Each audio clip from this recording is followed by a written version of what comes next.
Assalamualaikum warahmatullahi wabarakatuh. Di sini saya akan mempresentasikan tentang hasil draft TA saya. Sebelumnya, perkenalkan nama saya Devina Salsabila dengan NIM 12060220021. Di sini saya mengangkat tema yaitu analisis sentimen terhadap ulasan pengguna pada aplikasi YouTube Kids menggunakan algoritma naive Bayes dan support vector mesin.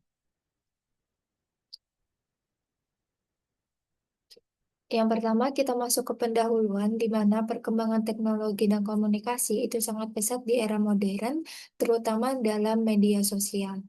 Media sosial sendiri itu sudah menjadi bagian yang penting di dalam kehidupan bermasyarakat, terutama bagi anak-anak. Smartphone juga mendukung pertumbuhan media sosial karena memudahkan akses ke platform digital kapan saja. Biasanya, anak-anak menggunakan smartphone itu sebagai hiburan, termasuk menonton YouTube. Dengan pengalaman menonton yang lebih aman, YouTube mengembangkan aplikasi khusus untuk anak-anak yaitu YouTube Kids, guna untuk mendukung perkembangan kognitif, sosial emosional, dan fisik anak. Namun, penting juga untuk memahami bagaimana pengguna memberikan respon. Salah satunya adalah dengan cara analisis sentimen.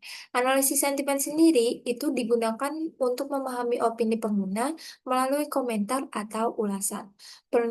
Penelitian ini mengimplementasikan performa naive Bayes dan SVM dalam analisis sentimen terhadap ulasan aplikasi YouTube Kids. Di sini kita masuk ke rumusan masalah. Rumusan masalah yang kita angkat yaitu ada tiga. Kita ingin melihat bagaimana sentimen pengguna terhadap aplikasi YouTube Kids berdasarkan ulasan yang mereka berikan. Lalu yang kedua, kita melihat bagaimana akurasi dan performa dari kedua metode tersebut dalam mengklasifikasikan sentimen. Lalu yang ketiga, kita melihat bagaimana penerapan dari arsitektur model machine learning yang terbaik dalam mengklasifikasikan sentimen positif dan negatif. Lalu tujuan yang ingin kita capai yaitu untuk menganalisis sentimen dari data ulasan pengguna terhadap aplikasi YouTube Kids. Lalu yang kedua, mengetahui metode yang lebih efektif dan efisien berdasarkan akurasi dan performa. Lalu yang terakhir, kita ingin mengetahui arsitektur model machine learning terbaik dalam mengklasifikasikan sentimen positif dan negatif. Batasan dan asumsi dari penelitian ini, yang pertama, data yang akan kita gunakan itu terbatas pada dua bahasa saja, yaitu bahasa Indonesia dan bahasa Inggris. Lalu sentimen yang akan kita klasifikasikan itu hanya mencakup dua kategori, yaitu positif dan negatif, dan penelitian hanya menggunakan dua algoritma klasifikasi umum, yaitu naive Bayes dan SVM. Manfaat penelitian ini, kita dapat memberikan pengalaman dan pemahaman peneliti dalam proses analisis sentimen, serta penerapan algoritma machine learning seperti naive Bayes dan SVM. Lalu kita juga bisa memberikan wawasan tentang persepsi pengguna terhadap layanan aplikasi YouTube Kids untuk meningkatkan kualitas. Lalu kita juga bisa memberikan pemahaman tentang algoritma machine learning dan menjadi referensi penelitian terkait analisis sentimen. Kita masuk ke penelitian terdahulu. Di sini saya akan menjelaskan sebenarnya untuk analisis sentimen terkait ulasan di YouTube itu masih jarang digunakan. Jadi di sini saya menemukan untuk analisis sentimen terhadap komentar pada salah satu video YouTube. Di sini penelitian dilakukan oleh Rizal dan kawan-kawan dengan judul yang diangkat yaitu analisis sentimen komentar pada saluran YouTube beauty vlogger berbahasa Indonesia menggunakan metode supervector machine. Di sini hasil penelitiannya itu menunjukkan bahwa SVM itu efektif untuk analisis sentimen terhadap opini pengguna dengan akurasi yang didapat itu 97%. Lalu penelitian selanjutnya itu diteliti oleh Mampe Parulian dan kawan-kawan dengan judul yang diangkat yaitu analisis sentimen komentar pada saluran YouTube food vlogger berbahasa Indonesia menggunakan algoritma naif Bayes. Di sini hasil penelitiannya menunjukkan bahwa algoritma naif Bayes yang digunakan pada komentar saluran YouTube itu menghasilkan 30% sentimen positif dan 60% sentimen negatif dengan akurasi keseluruhan yaitu 78%. Tinjauan pustaka yang kita ambil di sini yaitu ada analisis sentimen, di mana analisis sentimen sendiri itu adalah proses bahasa alami untuk mengekstrak dan mengolah data teks untuk mengidentifikasi sentimen positif dan negatif.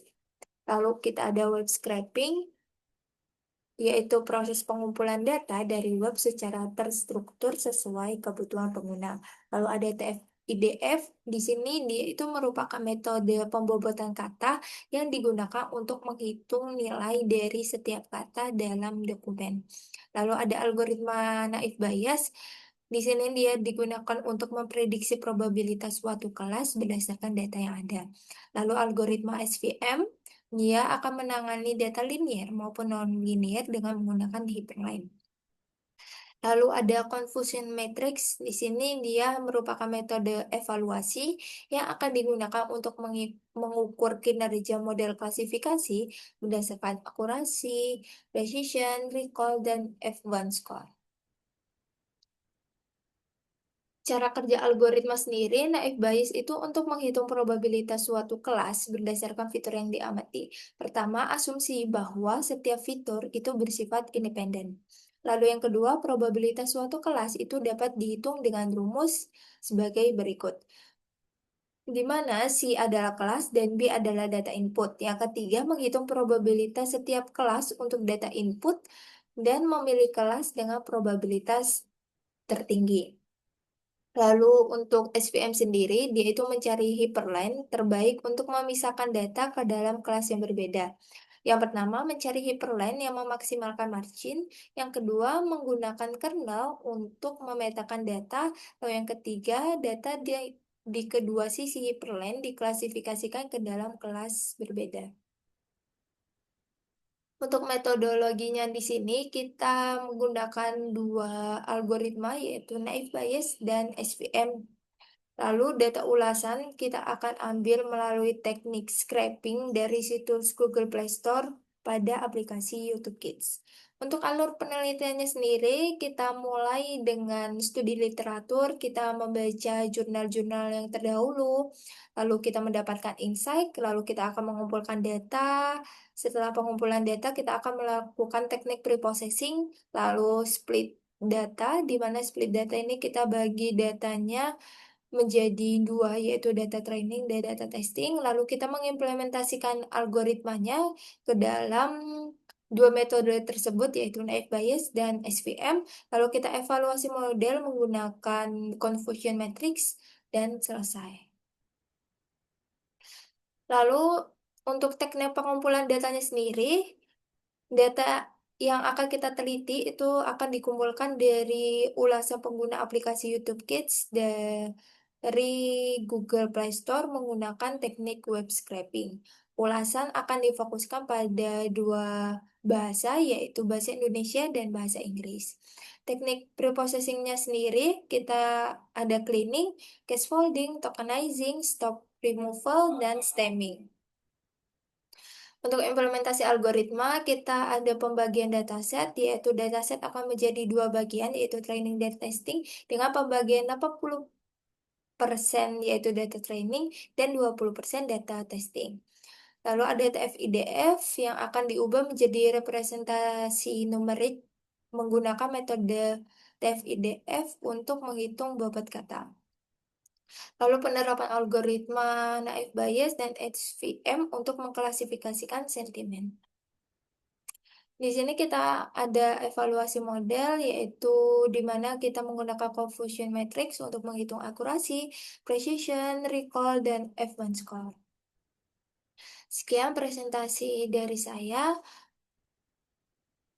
Terima kasih. Selanjutnya, saya akan menjawab pertanyaan yang sudah diberikan. Yang pertama, apa urgensi dari penelitian ini? Jadi, di zaman sekarang ini kan banyak anak-anak yang lihat YouTube Kids gitu. Jadi menurut saya itu penting bagi kita untuk tahu bagaimana tanggapan pengguna terkait aplikasi ini dan tentunya ini juga bisa jadi masukan yang bermanfaat bagi pengembang agar dapat meningkatkan kualitas dan keamanan untuk konten anak-anak berikutnya.